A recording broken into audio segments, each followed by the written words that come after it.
श्रीगणेशस्तोत्रम्। अजं निर्विकल्पं निराकारमेकं निरानन्दमानन्दमद्वैतपूर्णं परं निर्गुणं निर्विशेषं निरीहं परब्रह्मरूपं गणेशं भजेम।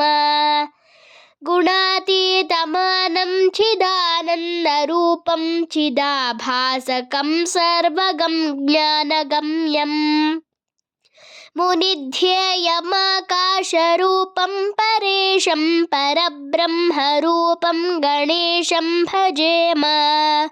जगत्कारणं कारणज्ञानरूपं सुराधिं सुखादिं गुणेशं गणेशं जगद्व्यापिनं विश्ववन्द्यं सुरेशं परब्रह्मरूपं गणेशं भजेम।